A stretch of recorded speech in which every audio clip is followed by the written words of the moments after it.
ऊंची ऊंची पहाड़ियों और घने जंगल से घिरा हुआ भैरवगढ़ गांव काली पहाड़ी के ठीक पीछे था।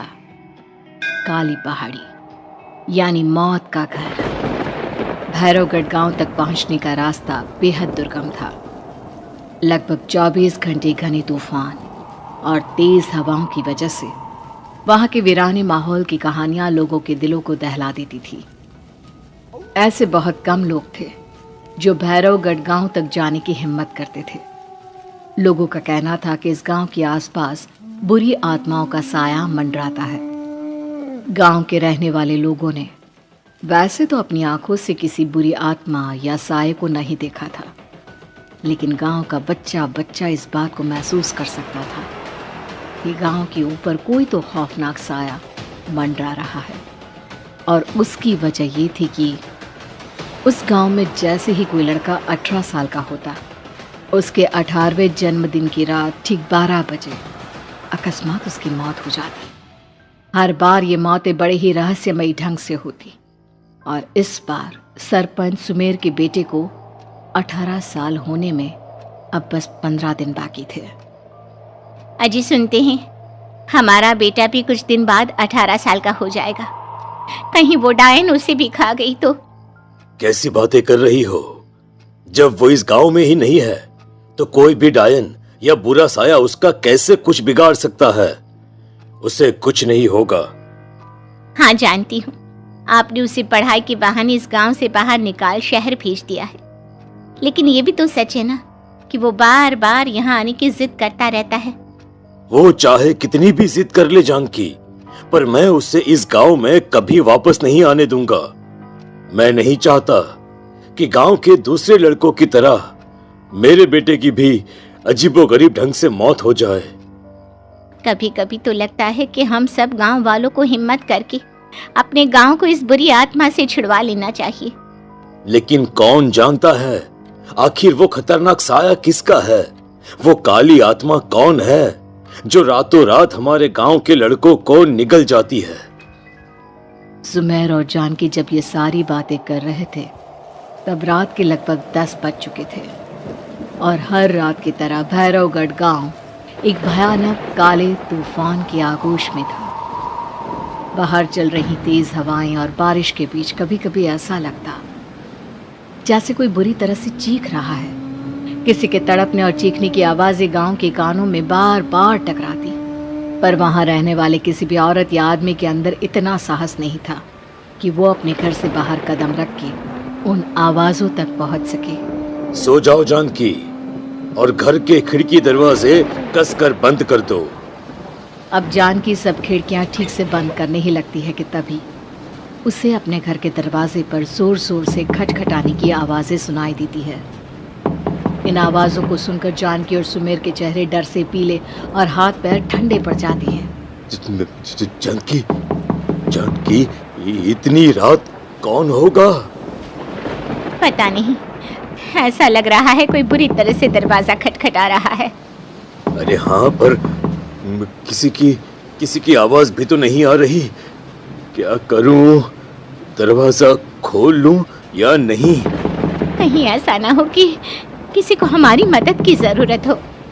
लड़खड़ाते कदमों से सुमेर दरवाजे के करीब जाता है और अपने कान को दरवाजे पर रख धीरे से आवाज देते हुए पूछता है, कौन है?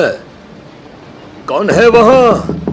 तभी एक बेहद डराने वाली आवाज उसके कानों से टकराती है, दरवाजा खोलो, दरवाजा खोलो, वरना आज की रात इस गांव में कोई जिंदा नहीं बचेगा।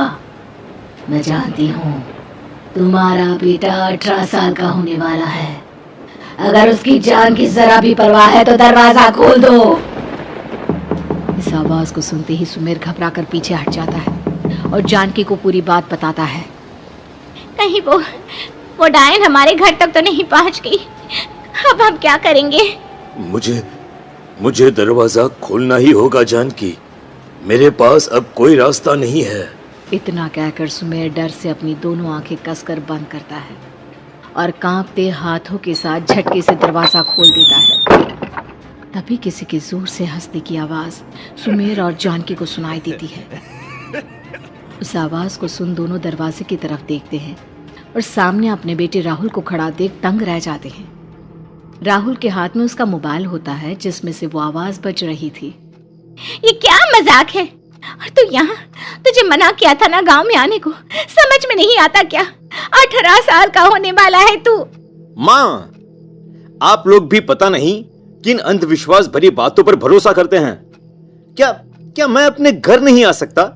आप लोगों से नहीं मिल सकता? देख बेटा, हमने तुझे किसी वजह से ही इस गांव से दूर रखा था और यहां आकर तूने अच्छा नहीं किया।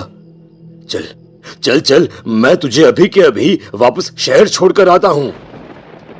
ओफो पापा, आप बेकार की बातों से परेशान हो रहे हैं।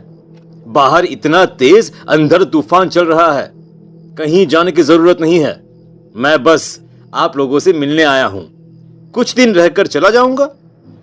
दिमाग खराब हो गया है इस लड़के का, नहीं जानता कि इस गांव में ये सुरक्षित नहीं है। किसने कहा था तुझे यहाँ आने को? ये आवाजें सुन, बाहर से जो आवाजें आ रही है तुझे सुनाई नहीं देती क्या? अरे माँ, जब जोर से तूफान चलता है, तेज हवाएं चलती हैं, तो इसी तरह की आवाजें आती हैं। ये बहुत नॉर्मल है माँ। नॉर्मल होगी तेरे लिए बेटा। 4 दिन शहर में पढ़कर आया है तो अपने माँ बाप की बात नहीं मान सकता। माँ, मुझे अभी बहुत जोरों से भूख लगी है, पहले कुछ खिला दो, और रात भी बहुत हो गई है। हम इस बारे में कल बात करते हैं, ठीक है? राहुल के वापस आ जाने से जानकी और सुमेर की आंखों की नींद उड़ गई थी। खाना खाने के बाद राहुल तो अपने बिस्तर पर जाकर सो गया, लेकिन जानकी और सुमेर पूरी रात उसके कमरे के बाहर पहरेदारी करते रहे। उन्हें पल पल इसी बात का डर था कि कहीं उनके बेटे को कुछ हो ना जाए। रात बीतती है, सुबह का सूरज निकलता है। अब जैसे ही वो राहुल को नींद से जागते देखते हैं तो उन दोनों के दिल को सुकून मिलता है।